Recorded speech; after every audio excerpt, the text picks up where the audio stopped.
Buenos días, Susana y Giselle. Vamos a iniciar nuestra clase de este día y vamos a hablar sobre el nuevo orden económico internacional.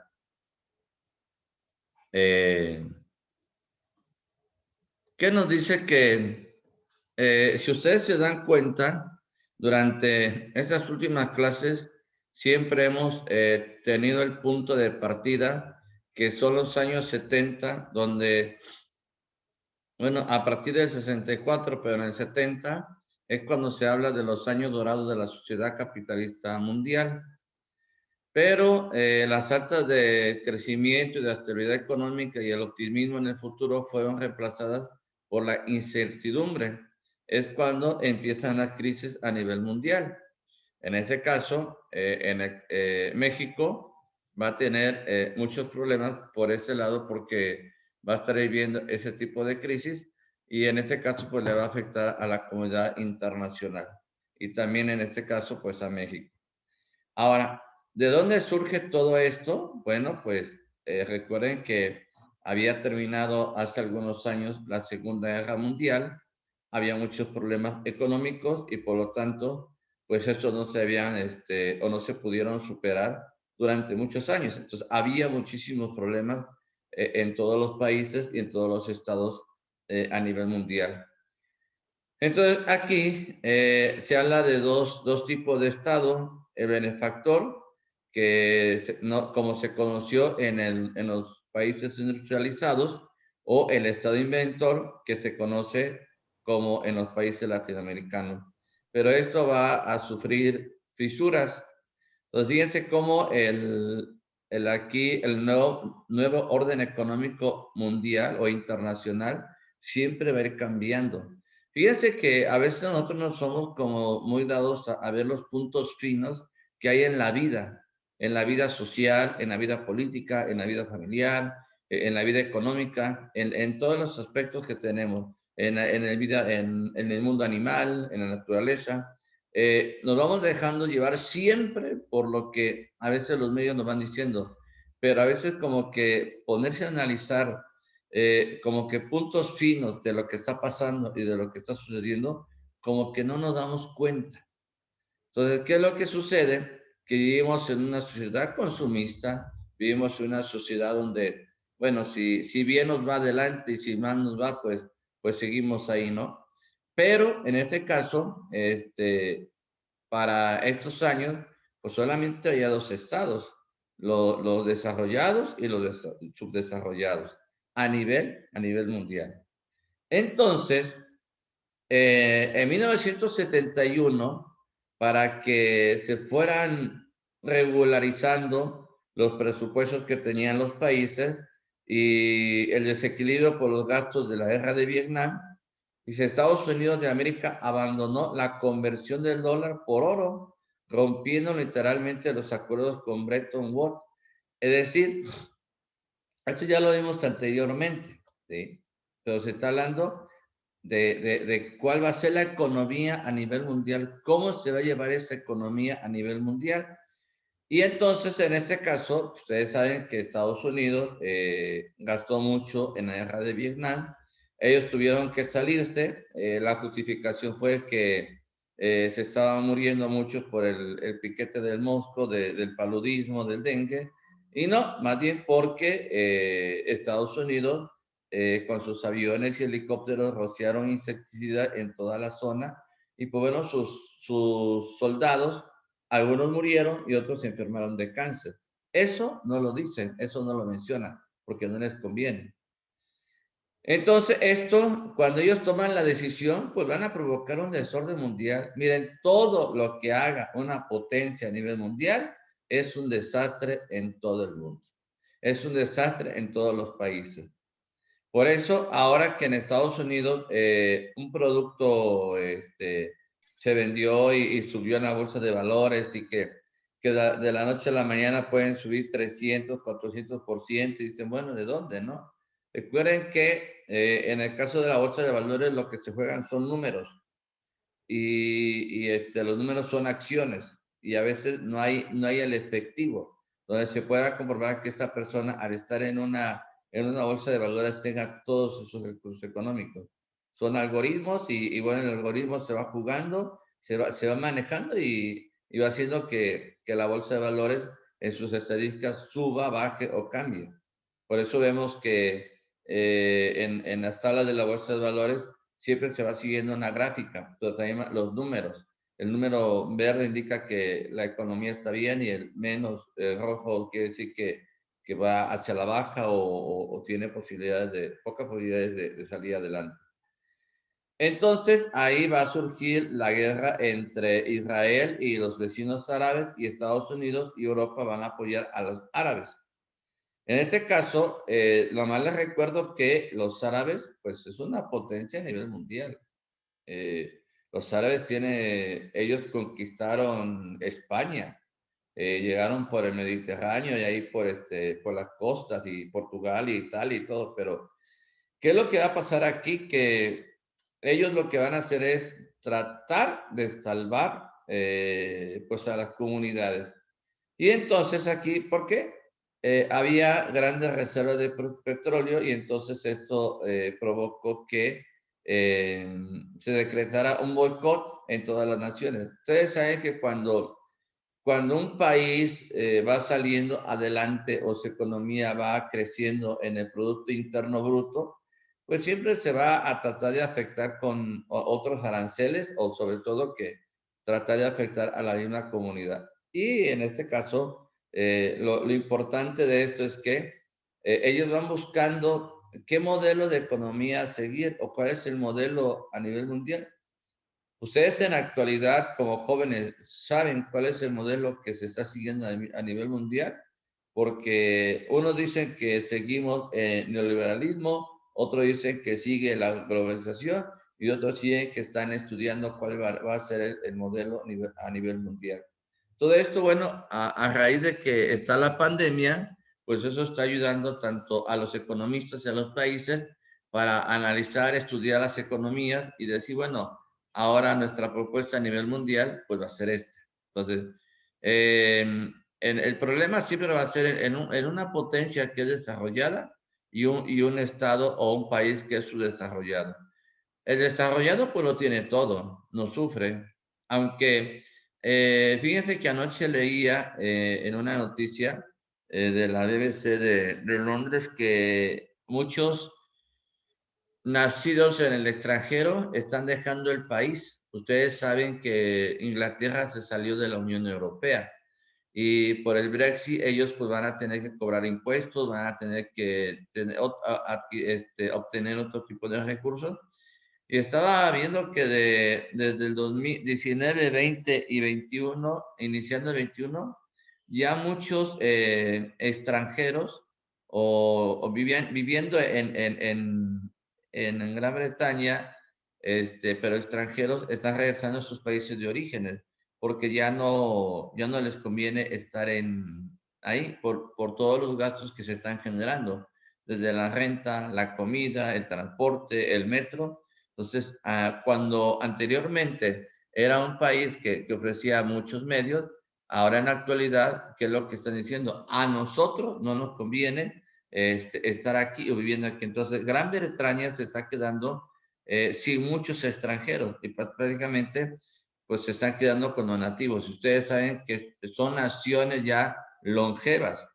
Ahí no ven ustedes muy jóvenes, ven mucha gente adulta y sobre todo porque también ese es un nuevo orden en cuestión del control de la natalidad a nivel mundial. Bueno, en este caso vamos a ver que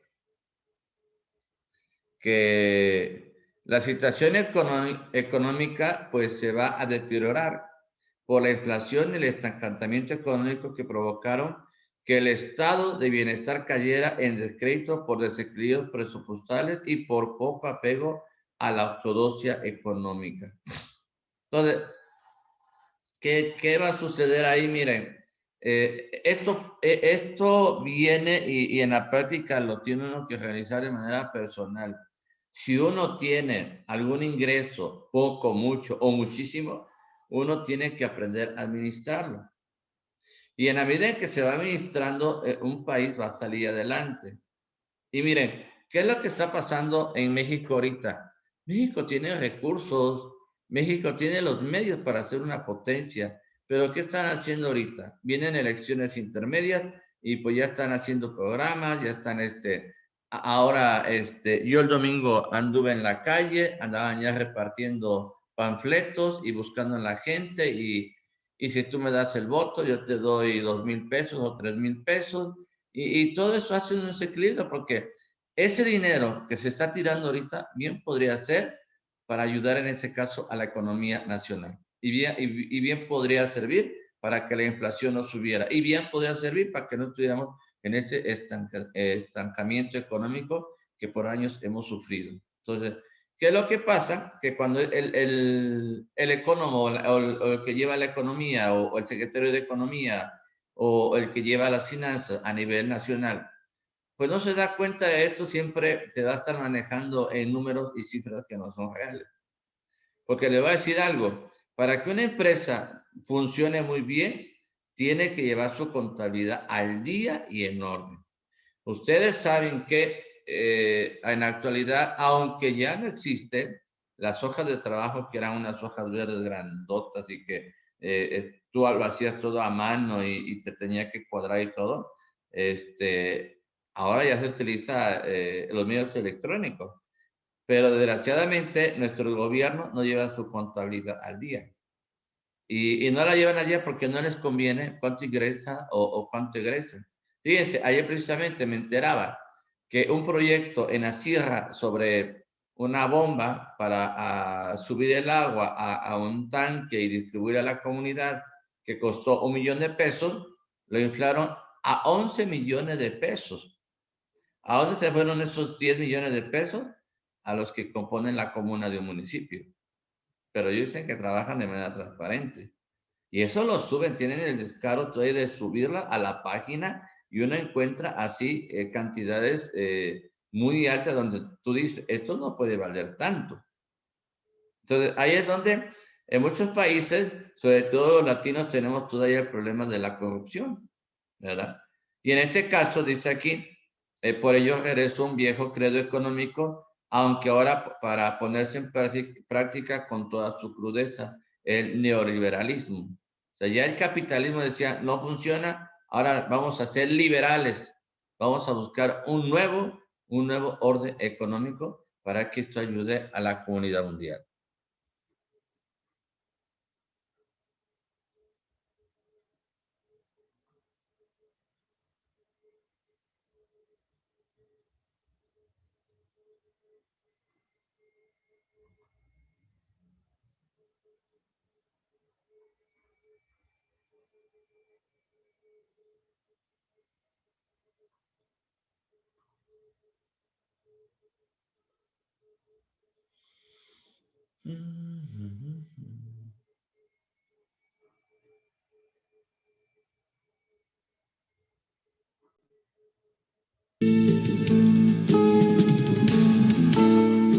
Durante la cumbre del G20 se habló de un nuevo orden internacional para tratar de combatir la desigualdad. Pero esto, ¿se está plasmando?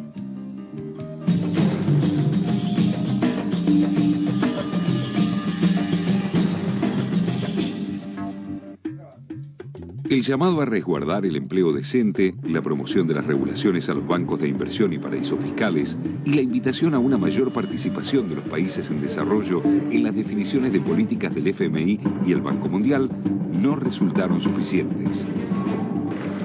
Ni siquiera la promesa de que el Grupo de los 20 se convertiría de ahora en más en la referencia principal para debatir la política económica mundial en lugar del G8 fue argumento convincente respecto a que un nuevo orden económico mundial está a la vista. El entusiasmo de algunos de los países invitados a ser convidados permanentes en la mesa de los grandes contrasta con el análisis de quienes entienden a la situación actual como una crisis sistémica, un resquebrajamiento de toda la arquitectura financiera que quedó expuesta con el estallido de la burbuja inmobiliaria.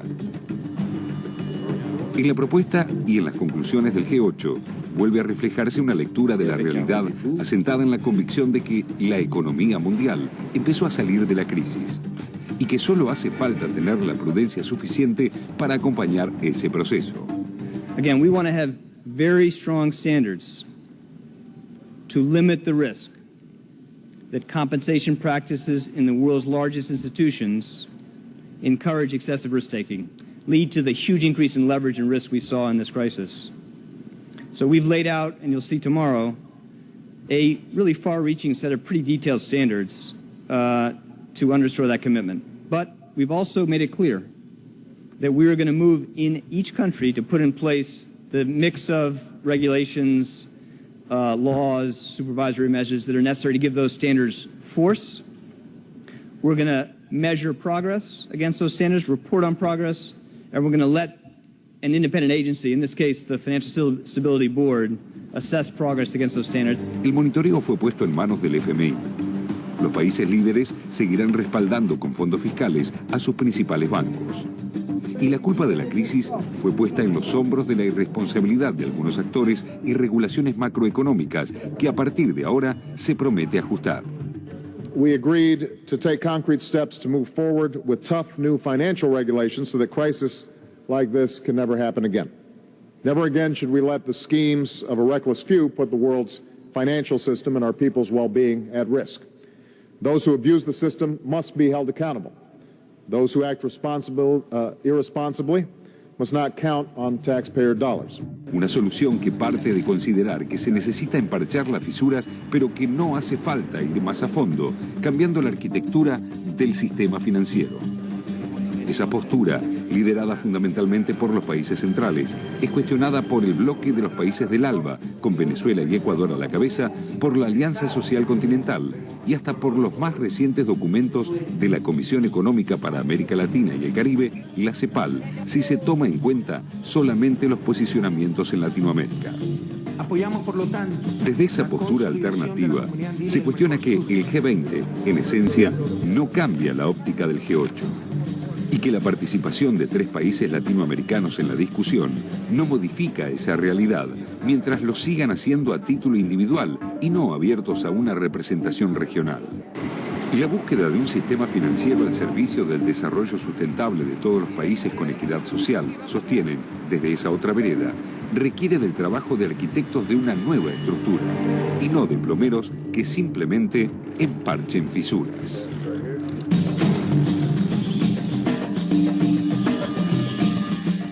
Una consultita al autor del informe, porque en el informe estamos hablando de las diferencias que presentaría, por ejemplo, el ALBA o la CEPAL con respecto a la cuestión del G20, pero también dentro del propio Estados Unidos hay diferencias importantes, precisamente con los premios Nobel Stiglitz y Krugman, que no coinciden con esta mirada. ¿Qué diferenciaría las críticas que hacen Stiglitz y Krugman de las que puede hacer la CEPAL, por ejemplo? Claro, justamente ahí hay una diferencia en cuanto al enfoque que se hace con las críticas al orden económico internacional y sobre todo la caracterización de la crisis. Mientras esto que enfocábamos dentro del informe, la postura del ALBA y un sector de la CEPAL, no es toda la CEPAL, están planteando que acá hay una crisis estructural, una crisis sistémica, que lo que falla es el sistema financiero en su conjunto y que necesita modificarse. Ahí sí se está hablando de un nuevo orden.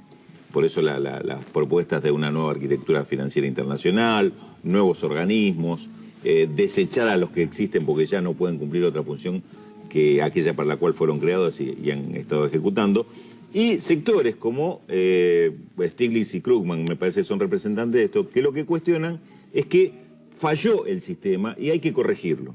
Entonces, piden mayores regulaciones, piden intervenciones más firmes de los estados, pero que en definitiva serían para ir corrigiendo un sistema y no se alejan mucho de esto que inclusive Obama plantea de la irresponsabilidad de algunos o de un grupo de imprudentes, que esto no se puede permitir, no se puede, como si el problema hubiera sido que estos imprudentes provocaron la crisis y no el sistema en su conjunto. Entonces, uno es un planteo mucho más de raíz, mucho más de fondo, mucho más audaz inclusive si se quiere. Otro es un planteo de que este sistema, así como está, no funciona, entonces hay que corregirlo, pero el mismo sistema. Y desde el centro. Claramente de los países centrales y no desde los países donde hay millones de personas que viven en condiciones de pobreza. Puede ser que hacemos número nada más nosotros. No que hacemos números. Lo que estoy diciendo es que la visión de Obama y de los países centrales es una visión desde el centro, desde los países centrales, desde su propia crisis, cómo afecta al sistema bancario, cuando hay millones de personas que se mueren de hambre que no tienen ni idea de lo que es un sistema bancario. Y que cualquier cambio tiene que venir desde el propio centro, entonces, para seguir siendo centro. La otra alternativa es plantear cómo nos preservamos de este sistema financiero que nos va a seguir atacando. Pero de todos modos, y contestando también a tu informe, uno lo que podría decir es que la exigencia tiene que ser Argentina, Brasil y México, que precisamente consoliden políticas comunes para llevar. Tal cual. Por ejemplo, ¿no? Tal cual. Bueno, esto estaba mencionado, que el tema es este. Argentina, Brasil y México, en definitiva, son actores individuales que van a título individual al G20. No van con una representación del conjunto Pero de la hay que insistir en eso.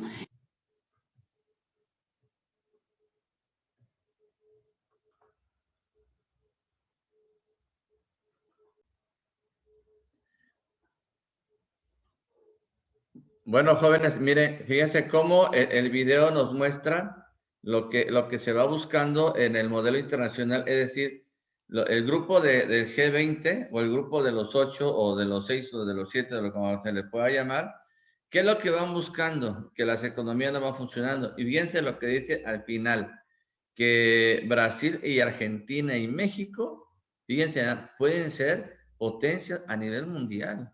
Y sobre todo, pero ¿qué es lo que pasa? Que pues ellos actúan según están relacionados con las otras potencias. Y como dice, es bien cierto, ellos solamente se fijan hacia adentro, no se están fijando hacia afuera. Ellos, ¿qué les interesa? Yo tengo un producto, lo vendo para que obtenga más recursos hacia adentro.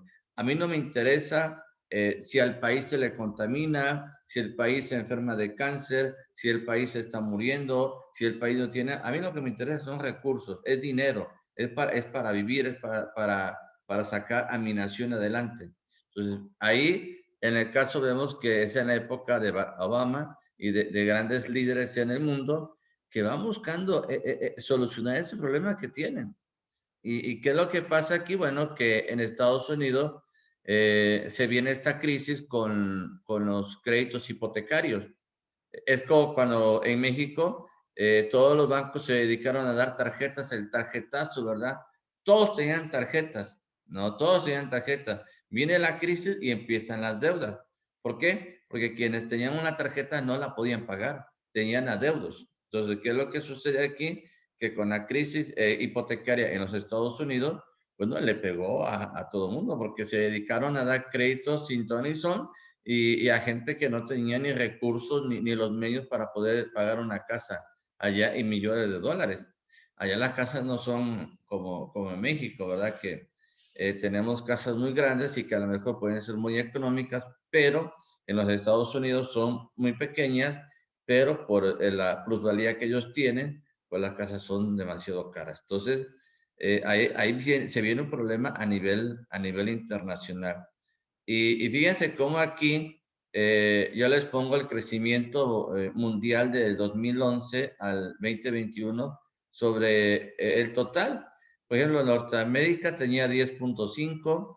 América Latina, cuando hablamos de Norteamérica, solamente es Canadá y Estados Unidos, porque México entra en América Latina a 7.8.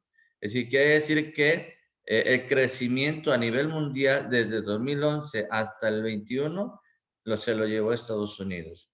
Es decir, ni Europa, ni la Unión Soviética, ni Asia, ni África, ni Medio Oriente, ni Australia. Entonces, ahí vemos cómo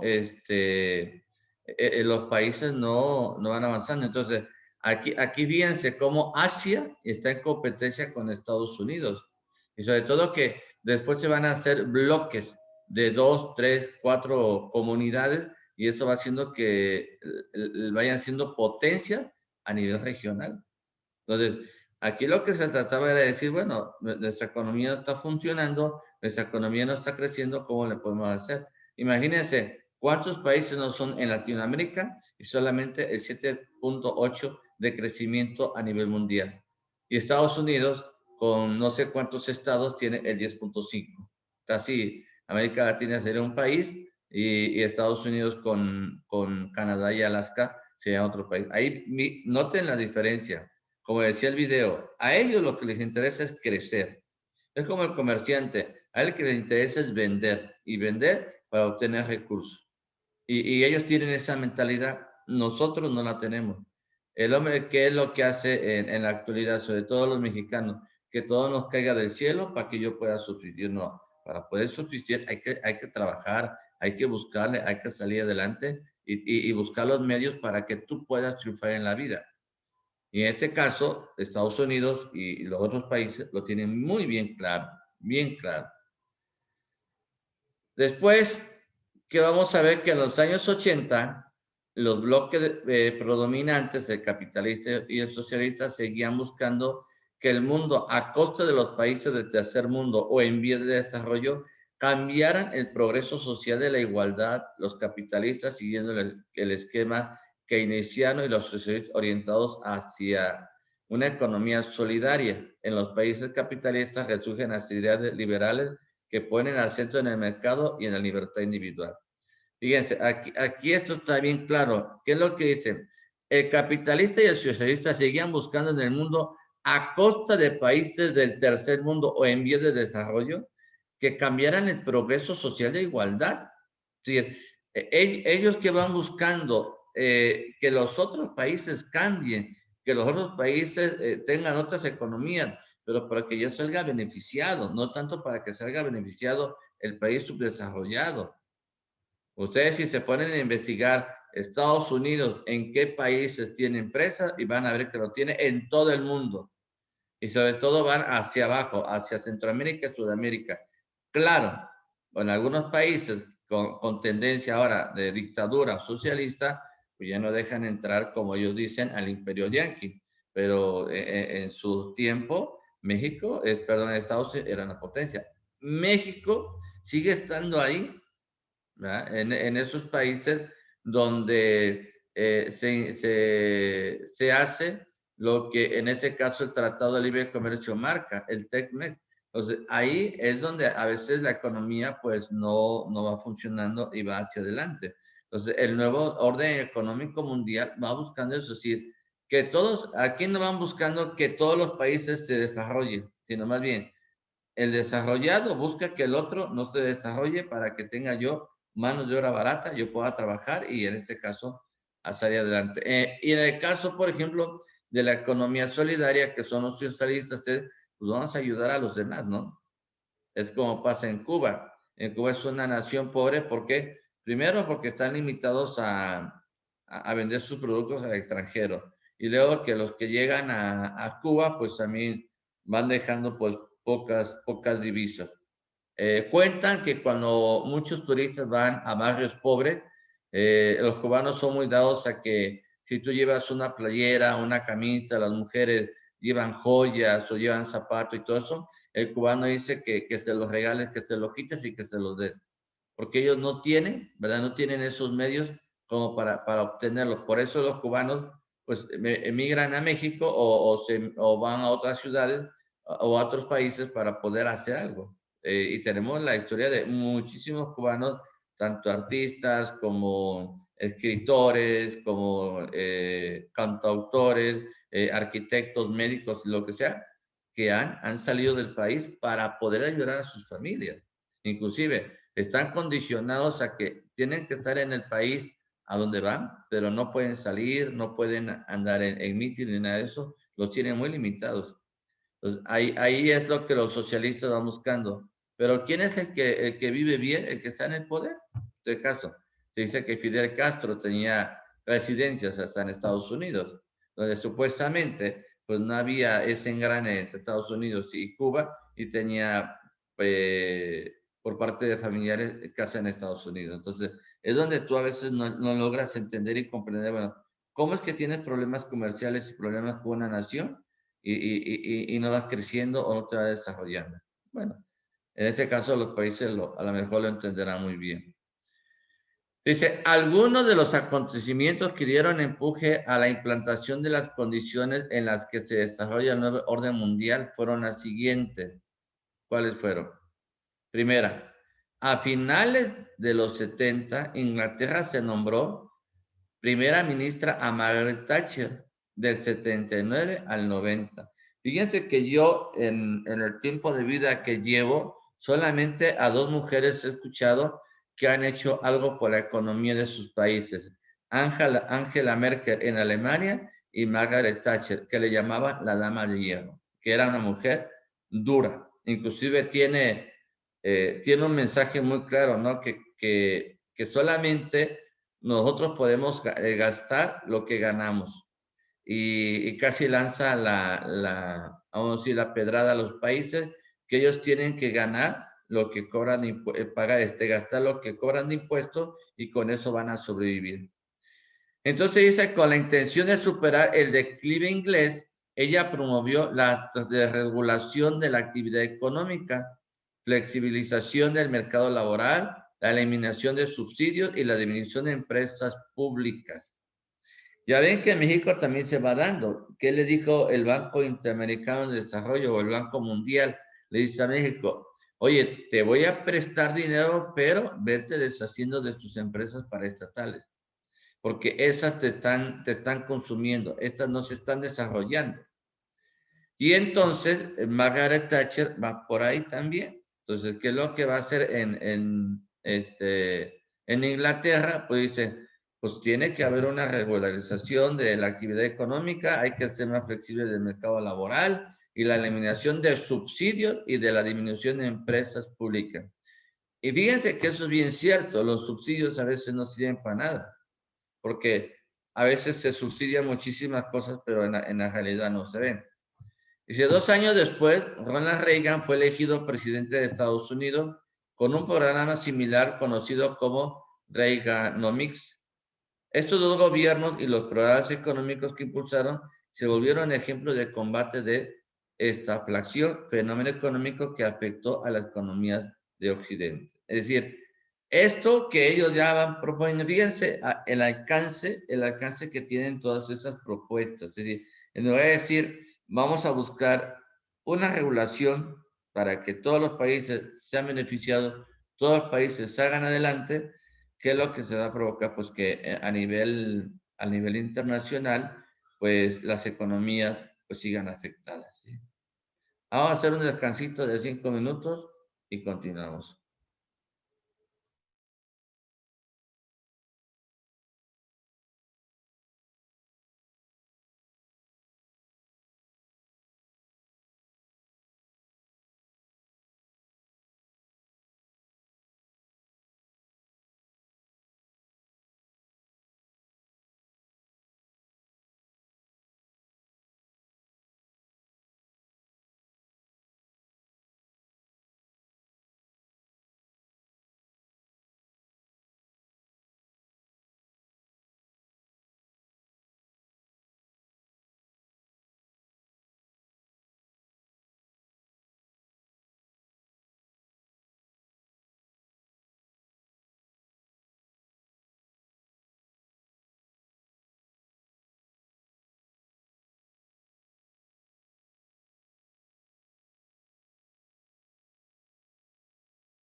Vamos a continuar.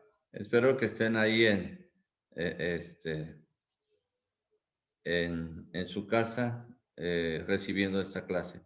También dice que la misma crisis de los países industrializados como Estado benefactor y de los países independientes con su Estado interventor, que ya lo que se veía al inicio, es el derrumbe del bloque socialista en Europa del Este y cuya cabeza era la Unión de Repúblicas Socialistas. Fíjense que esto vino a pegar muy fuerte a todo esto a nivel mundial, sobre todo la doctrina que veíamos al inicio de las primeras clases, la doctrina marxista, y que había todo un documento para defender esa teoría. Y aquí vemos cómo la socialista de Europa del Este, y cuya cabeza era la Unión de Repúblicas Socialistas, pues es una de las primeras, pues, vamos a decir, de la historia a nivel mundial, donde las mismas comunidades o los mismos estados que la conforman se van independizando. Claro, a la Unión Soviética no le convenía porque había países donde pues tenían recursos o eran ricos en minerales, en petróleo, lo que fuera. Es como que esto pasara en Estados Unidos, que por ejemplo Texas buscar independizarse de los Estados Unidos, o que en el caso de México buscar independizarse Veracruz de los Estados Unidos mexicanos.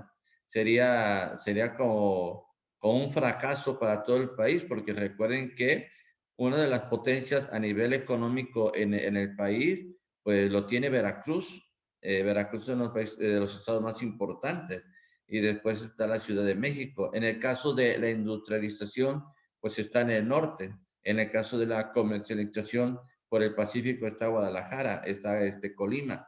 Pero en sí, el estado de Veracruz lo tiene todo para ser una potencia a nivel mundial. Porque yo creo que el mismo tamaño de lo que tiene Veracruz en territorio puede ser España, puede ser Francia o más grande que otros países en Latinoamérica. Pero como son Estados Unidos mexicanos, aquí lo que se tenía que hacer es pues una revolución o a lo mejor incentivar algo. Entonces, es lo que pasó en la Unión Soviética. Varios estados pues ya no estaban de acuerdo con la doctrina que se estaba llevando. Y entonces el bloque socialista, que era muy fuerte, pues viene a declive. Después viene la reestructuración productiva y tecnología que impulsó lo que llamamos la globalización. Fíjense, ¿qué se buscaba? Y que Estados Unidos se salió de la cumbre del clima. ¿Qué se buscaba aquí? Bueno, globalizar a todos, que todos fueran uno, firmar acuerdos, tratados que nunca se llevaron a cabo, con muchas diferencias, con muchísimos problemas. Y entonces, ¿cómo esto va afectando pues a todas las naciones?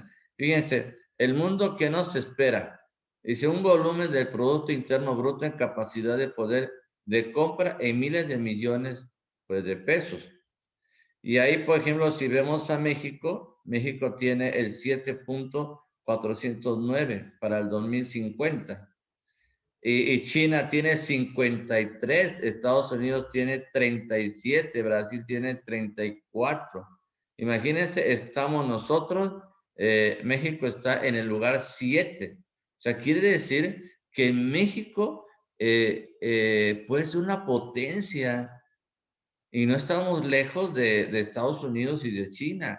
Aquí lo que hace falta es que nuestra gente que está en gobierno o nuestras cámaras se pongan las pilas y decir, a ver, vamos a defender la economía de nuestro país y vamos a defender lo que tenemos. Y si el Tratado de Libre Comercio no funciona, pues desecharlo, así como hicieron los estados en la Unión Soviética. ¿Sabes qué? Ya no nos conviene seguir perteneciendo a tu régimen, a tus ideales, a tus propuestas. Ahora queremos trabajar solos y para adelante. Imagínense, España, que es de la Unión Europea, estaba en 3.612, Canadá en 3.549, y ahí fíjense, todavía ponen a Vietnam y Argentina. Y dicen, el mundo que nos espera en el volumen de Producto Interno Bruto de producir de compra en miles de millones de pesos. Es decir, México va a comprar para el 2050. Él no va a vender, va a comprar. Y ahí es donde se benefician también pues cada uno de los estados. Bueno, vamos a ver otro video. Este sí está un poco más amplio.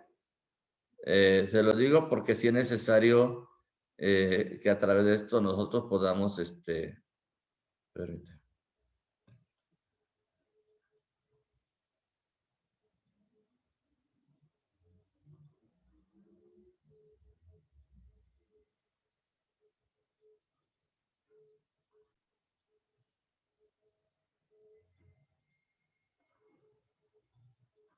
Hola, ¿qué tal, jóvenes? Me da mucho gusto saludarlos y a partir de esta clase vamos a empezar a estudiar nuestro bloque 3, el cual tiene la finalidad de que ustedes conozcan y describan el cambio de modelo de desarrollo, la inserción en el nuevo orden económico internacional y la transición.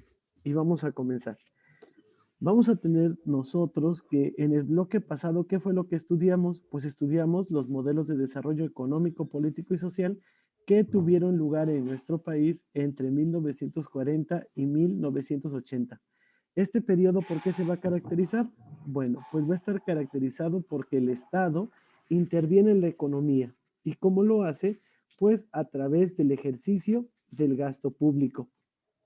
En este bloque, lo que nosotros vamos a empezar a estudiar es lo ocurrido en los primeros años de la década de los 80 y vamos a empezar a llegar hasta la década de los 90.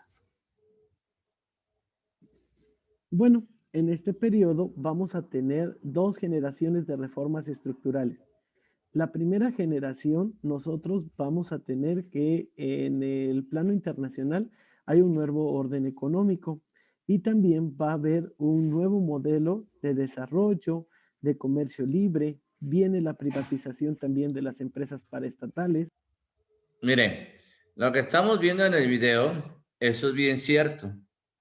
¿Por qué? Porque fíjense, en los 80 se va a empezar a hablar del nuevo orden económico internacional y el nuevo desarrollo, comercio libre, privatización de empresas paraestatales y tratado de libre comercio firmado con Estados Unidos y Canadá en el 94. Eso es lo que la gente debiera de saber y no lo sabe. ¿Por qué? Porque a veces lo que nosotros tenemos es de que creemos lo que nos están diciendo los medios, pero cuando tú te pones a estudiar o te estás formando, te estás preparando, te das cuenta que lo que se te está transmitiendo o lo que se está diciendo, pues no es nada real. Entonces, ¿qué dicen ahora? Es que Zedillo privatizó, es que Carlos Salinas privatizó, es que Peña Nieto privatizó. No, se estaba buscando el nuevo orden económico mundial y un nuevo modelo de desarrollo. Pero ¿qué es lo que van a buscar? Pues para poder salir adelante y tener un nuevo desarrollo, vamos a privatizar. Y eso es lo que la gente no comprende. Y todo el mundo dice, es que fue el presidente. No, es que vino desde fuera. Y como estamos en tratados, pues México le tiene que entrar. Y también aquí ha faltado un poco de inteligencia, ¿verdad? Y también de promoción por parte de las cámaras de diputados y de senadores y de decirme, ¿saben qué? Mexicanos, nosotros a partir de tal fecha se firmó un tratado a nivel internacional y por lo tanto nuestra economía va a ir cambiando según el proceso que se vaya desarrollando a nivel internacional. Y entonces, aquí es donde los mexicanos entenderíamos mejor las cosas, porque yo tenía la misma idea, ¿no? Oiga, ¿por qué se va a privatizar el mercado? ¿Por qué se va a privatizar esto? Si es de nosotros. Pero ahora que uno ya lo sabe, dice, no, es que por los tratados a nivel internacional. Aquí viene la segunda reforma que habla sobre el Pacto por México, y dice donde se van a aprobar 11 reformas estructurales. Las empresas paraestatales son aquellas que crea el gobierno y estas se van a privatizar. Vamos a tener también los tratados de libre comercio, y el que a nosotros nos interesa es el que se firmó con Estados Unidos y Canadá en 1994. Posteriormente, tenemos una segunda generación de reformas que son las que tuvimos en el sexenio de Enrique Peña Nieto en el 2013, que se conocen en el texto Pacto por México, con el cual se aprueba un paquete con 11 reformas estructurales. Y pasamos ahora a nuestro subtema 3.1. Y el título es... Fíjense, ese pacto por México dio mucho de qué hablar. Y sobre todo ahora con las nuevas autoridades, pues es decir, como que culpan al Ejecutivo, a la Cámara de Senadores, de Diputados y al Judicial de decir, bueno, el pacto fue firmado para beneficiar a unos cuantos. No, no es cierto. O sea, México era ya parte de esa renovación, de ese cambio y de esa transformación. A lo mejor que sucedió que nuestros legisladores no estaban empapados o no conocían qué era lo que se estaba manejando afuera, o cuál era lo que se estaba pidiendo afuera, cuál era el nuevo modelo económico que estaba buscando a nivel mundial. Entonces, aquí lo que hace el presidente con sus asesores y con su gente es empezar a analizar cómo podemos nosotros participar de lo que a nivel mundial se está viviendo.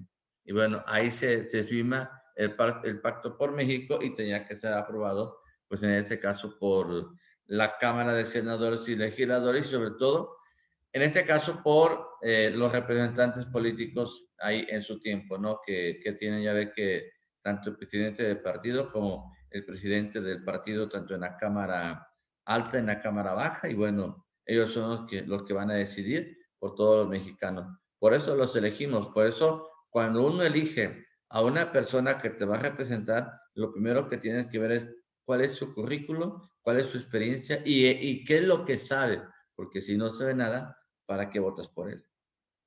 Es el nuevo orden económico internacional de finales del siglo XX. Y bueno, vamos a tener nosotros que el modelo económico que impera desde los años 30 hasta 1982, que impulsa pues la sustitución de importaciones.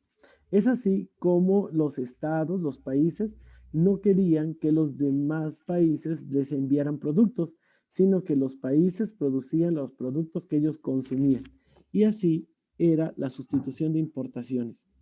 Y el Estado era un benefactor. Tuvo políticas en las cuales se dedicó a ayudar a toda la población. Pero nos vamos a dar cuenta que este modelo muestra su agotamiento, ya no es viable 5 décadas después de que se empiece a implementar. ¿Y qué va a pasar? Pues este modelo económico se estanca, ya no crece, se produce una inflación y una devaluación. Ahí está. Fíjense, vamos a hablarlo de manera personal. Cuando uno tiene problemas humanos, lo que uno hace es ir con el psicólogo, porque el psicólogo no es para los locos, el psicólogo es para que te ayude a crecer en lo humano, es decir, en tu manera de ser, de comportarte, de cómo llevar tu vida, etcétera, etcétera.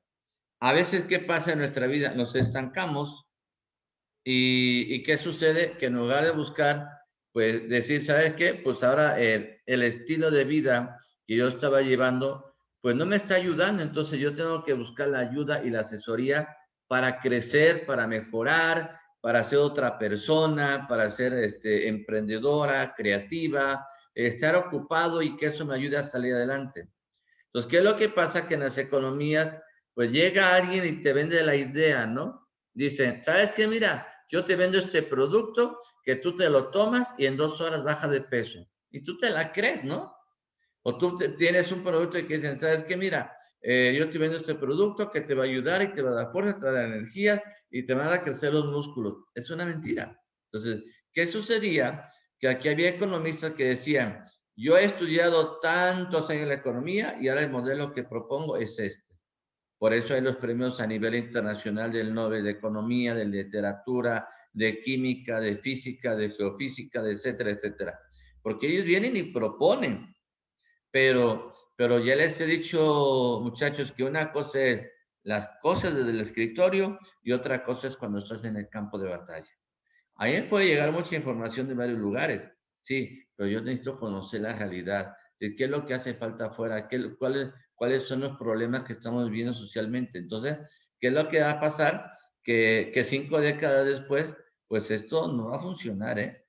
Por eso yo les digo, ahí me extraña que todavía se sigue hablando de modelos pasados en el 21, que se siga hablando de un modelo atrás en el 21. Aquí lo que tenemos que ya pensar los mexicanos y pensar nuestro gobierno es crear su propio modelo de economía con ayuda de los mexicanos. Así como cada persona es única, idéntica, irrepetible, que tiene su manera de ser, su manera de comportarse, su manera de pensar, su manera de administrar, su manera de crecer, su manera de llevar la vida, igual a nivel Estado mexicano es lo que tiene que buscar.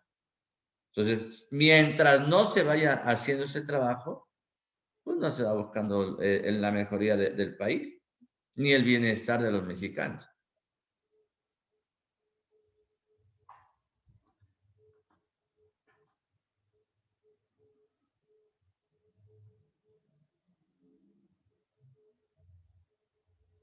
Vamos a ver ahora cómo surge el modelo neoliberal. Bueno, y entonces los problemas económicos que se vivían a nivel internacional, no solamente en México, lleva a los países a aplicar planes antiinflacionarios. Y entre esos planes inflacionarios se necesitaba dinero. Y entonces los países recurren a financieras extranjeras. Pero como estaba la inflación, también esto va a hacer que las tasas de interés aumenten y a nosotros, recuerden, que nos pega mucho el precio del petróleo, el cual cae en este periodo. Por lo anterior, surge el modelo neoliberal. ¿Y qué va a señalar el modelo neoliberal? Que las actividades económicas van a ser más eficaces si las lleva a cabo la iniciativa privada y no el gobierno. Esto va a llevar a que se privaticen las empresas y el Estado solamente tenga un papel de regulador en la economía. Ya no la maneja directamente, solamente regula las condiciones económicas para que los capitales privados empiecen a invertir en los países. ¿Ustedes por qué creen que en este mensaje nos están diciendo que ya las empresas del Estado no las lleve el gobierno? Por lo mismo, porque se están dando cuenta que los gobiernos no son buenos administradores y solamente están pasando de 6 años a los siguientes 6 años. Si fuera México en donde un país pudiera reelegir como era antiguamente, porque ahora tenemos la frase sufragio electivo, no reelección. Si un presidente se pudiera reelegir o si cambiara la constitución de los Estados Unidos mexicanos, a lo mejor la economía avanzaría y crecería. Pero tenemos el ejemplo claro del aeropuerto en Texcoco. ¿Qué sucedió? Que bueno, era un proyecto grande, un proyecto donde iba a ser el centro de manejo de las economías a nivel latinoamericano. Es decir, todos los aviones de Europa, de Asia, de África y todo, llegarían a México y México sería una escala hacia Centroamérica y hasta los Estados Unidos. Pero no se tenía esa visión. Entonces, ¿qué dijeron? No, ahora vamos a hacer otro. Porque México así somos. Cada quien hace lo que quiere.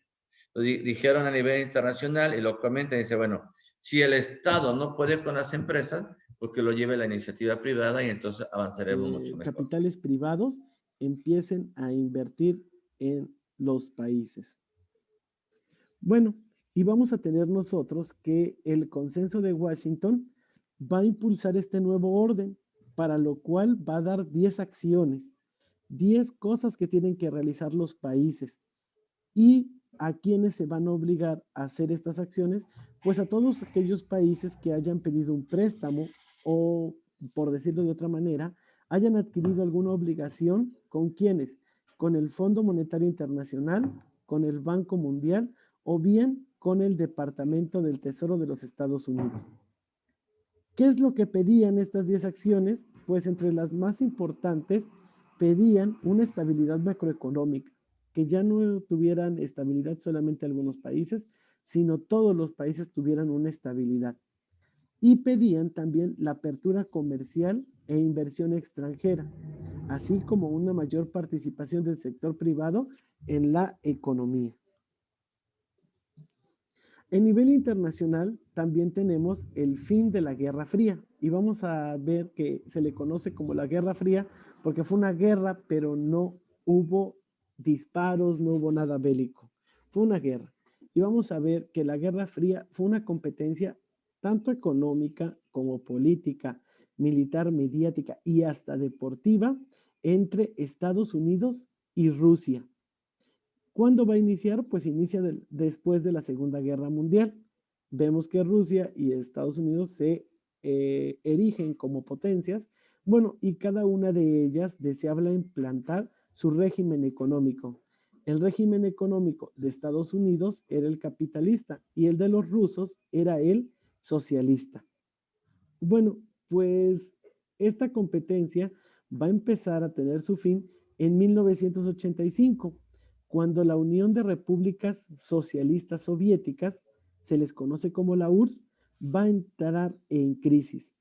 Y su gobernante, Gorbachev, va a decir que es necesario terminar con esa tensión que se tenía con Estados Unidos.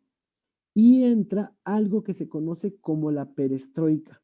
Y la perestroika es un proceso que vive la URSS en la cual se reestructura tanto económica como socialmente. La Guerra Fría va a terminar cuando las naciones de Europa Oriental se van a independizar y optan por una democracia. Asimismo, Alemania estaba dividida en dos, unos que apoyaban el socialismo y otros que apoyaban el capitalismo. Entonces, cae el muro de Berlín que dividía a Alemania en dos en 1989. Y también cae, la Guerra Fría termina porque los países que conformaban la URSS se abren al comercio con el mundo. Pasamos a ver qué es la globalización y los bloques económicos. Y la globalización vamos a tener que es un proceso dinámico. ¿Qué quiere decir dinámico? Que siempre va a estar cambiando. Y este proceso dinámico, que siempre está cambiando, va a generar una interdependencia entre las naciones. Nosotros dependemos de unas naciones y a la vez otras naciones dependen de nosotros. Y provocan que lo que pase en un país tenga efectos no solamente en ese país en el que sucede el hecho, sino que tenga efectos en todo el mundo. Este es un fenómeno, la globalización, que nos va a acercar a todos los demás países. ¿Por medio de qué? Por medio del intercambio de bienes y productos. Así también como por la información, por los conocimientos y por la cultura. Pero después de la Segunda Guerra Mundial, también vamos a tener, aparte de la globalización, la creación de bloques económicos que son resultados de esta. ¿Cuáles son las ventajas de un bloque económico? Pues es la apertura de los mercados entre los países que lo conforman. ¿Ok? Los países que lo conforman, pues se abren a sus mercados entre ellos. Su desventaja, pues va a ser el aumento de la dependencia del exterior de productos en los que no se tengan ventajas competitivas. Aquellos productos que un país no pueda generar o tener y otro país los realice, pues vamos a depender de ellos.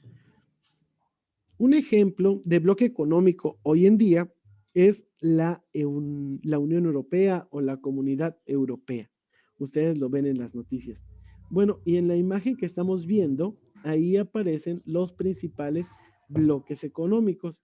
Nosotros nos damos cuenta que México conforma un bloque económico junto con Canadá y Estados Unidos. Por eso estamos de ese color que es un azul claro. México en el nuevo orden económico mundial. Y en lo que nosotros estudiamos ya nos dimos cuenta que de 1940 a 1980, pues apostamos por el modelo de sustitución de importaciones.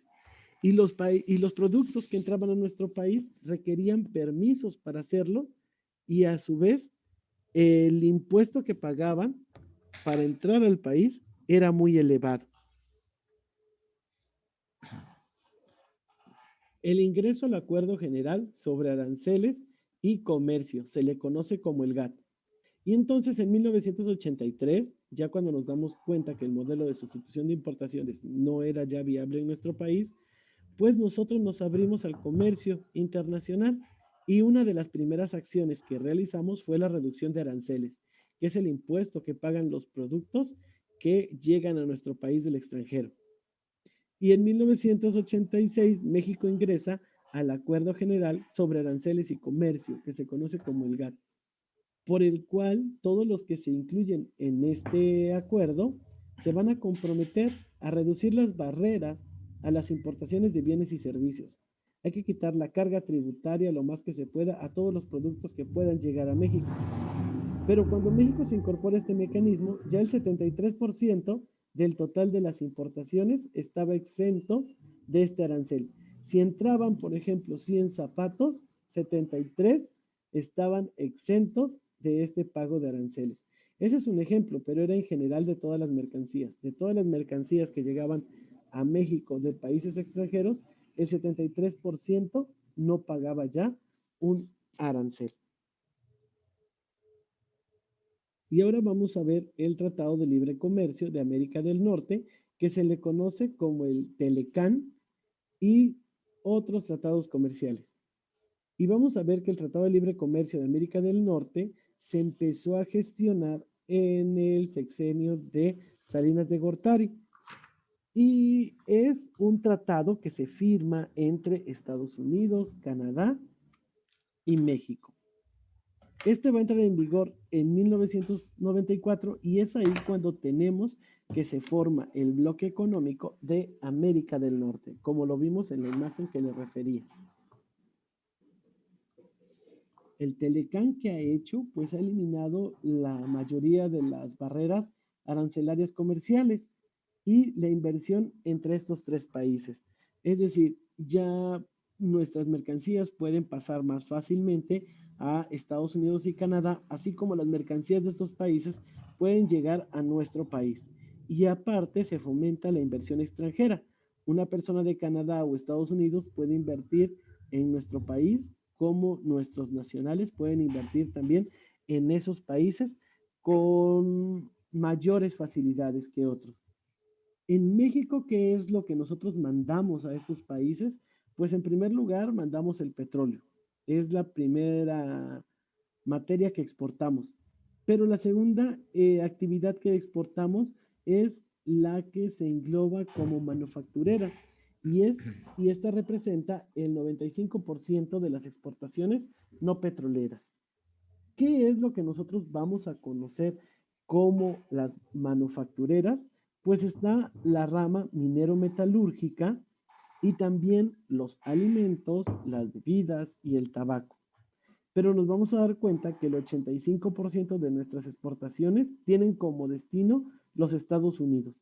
Esto nos habla que México se tiene que abrir más todavía y buscar más socios comerciales que no solamente sean Estados Unidos, porque cuando le va mal a Estados Unidos, a nosotros también inmediatamente nos pega. Por eso se dan cuenta ustedes que todos los noticieros hablan del precio del dólar. Pues sí, porque dense cuenta, con este 85% de nuestra exportación, pues es nuestro principal socio comercial. Bueno, pero ahorita que nos abrimos al mercado internacional o al comercio internacional, pues también tenemos nosotros que modificar nuestro marco normativo, nuestras leyes. Y bueno, y tenemos que el proceso de apertura comercial va a venir acompañado de algunas adecuaciones legales, es decir, modificar nuestras leyes y crear nuevas. ¿Para qué? Pues para que nuestro marco jurídico e institucional sea compatible con lo que ahora estamos proponiendo. y por eso se va a expedir la Ley Orgánica del Banco Nacional de Comercio Exterior en 1986, así como la Ley de Comercio Exterior en 1993 y la Ley de Inversión Extranjera en 1993, entre otras. Me dio mucho gusto saludarlos, jóvenes, y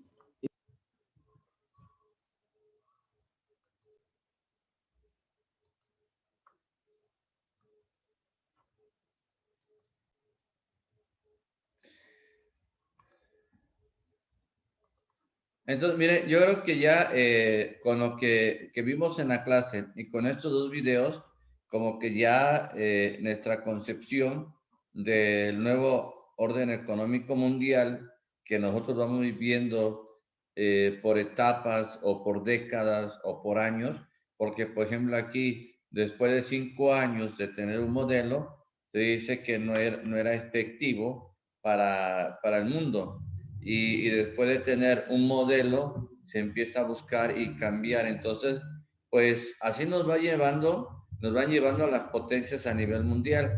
Y como dice el del video, desgraciadamente, pues a nosotros nos afecta mucho la cercanía y estar pues muy relacionados con Estados Unidos, porque pues prácticamente con lo del TECMEC, que ahora se firmó, pues hubo muchísimas condiciones, ¿eh? O sea, hay muchísimas condiciones que ahora pues se están poniendo en práctica que a las empresas les está afectando muchísimo. Una de ellas es la norma 035, creo que donde ahora hay una persona de los Estados Unidos en la Embajada de México en donde verifica y checa que todas esas normas se vaya cumpliendo. Por ejemplo, que el trabajador tenga un buen espacio, que cuente con las herramientas necesarias, que tengan infraestructura al 100% aceptable. Todo lo va marcando. Inclusive para buscar una certificación y que no se hace aquí en México, sino se hace a nivel de Estados Unidos, para que tú puedas vender tus productos, pues te piden una de requisitos que ni te imaginas, ¿eh? Casi un libro, ¿no? Desde cómo van los empleados vestidos, el espacio de trabajo de los empleados, si hay mucho ruido por parte de la empresa, los empleados si tienen protección auditiva, visual, todas las prestaciones que con ley le corresponde. Bueno, desde un simulacro seismismo, ¿a dónde se encuentra? Entonces, aquí esto nos lleva a ver cómo se van haciendo las nuevas economías a nivel mundial. Por eso el título que se le pone a este tema es el nuevo orden económico mundial. Es decir, hay un nuevo, ahorita estamos viendo que aparecieron estos, pero pues la clase todavía no termina. Continuamos con los siguientes temas. Y esto nos va ayudando para que nosotros vayamos viendo, bueno, si hay nuevos órdenes económicos mundiales, pues, hacia dónde vamos nosotros, hacia dónde queremos ir. Y sobre todo los jóvenes de ahora que lo manejan en las tecnologías. Ustedes son, en el nuevo orden económico mundial son los millennials, en el nuevo orden económico mundial son los que manejan más las tecnologías, en el nuevo orden económico mundial que se está viviendo en este momento, que cuál es, quién sabe, ya lo descubriremos, son los que tienen mayor capacidad ahorita para la preparación. Y miren, jóvenes, ustedes no se desanimen porque luego dicen, bueno, con tanta tecnología, con tantos medios, pues ya la mano de obra va a desaparecer. No desaparece, ¿eh? Si ustedes van a una empresa de metalúrgica donde hacen cosas de metal, los que trabajan ahí son obreros. Está en la computadora, está la máquina que levanta el metal que pesa toneladas, pero ¿quién lo mueve? Una persona. A lo mejor, claro, ya no van a ser 20, pero recuerden que está el control de la natalidad. Antes las familias tenían muchísimos hijos, ahora nomás tiene uno o no tiene ninguno o no pueden tener hijos. Imagínense que sí no van a ser necesarias a veces las tecnologías, porque si yo antes tenía hace 50 años 50 obreros, pues ahora con el control de la natalidad, pues ya no hay obreros, más tengo 25. Y en el paso de los años ya voy a tener 12. ¿Y que voy a necesitar? Pues de esos 12 que sepan manejar todo lo que es la tecnología. Ahí están como que los cambios, las mejorías, las transformaciones y todo lo que se puede hacer. Es como aquí, no, se van implementando y es ahí donde pues la persona puede ayudar. Entonces, yo creo que ahí es donde podemos entender que todo se va transformando, todo se va mejorando. Permítame, joven.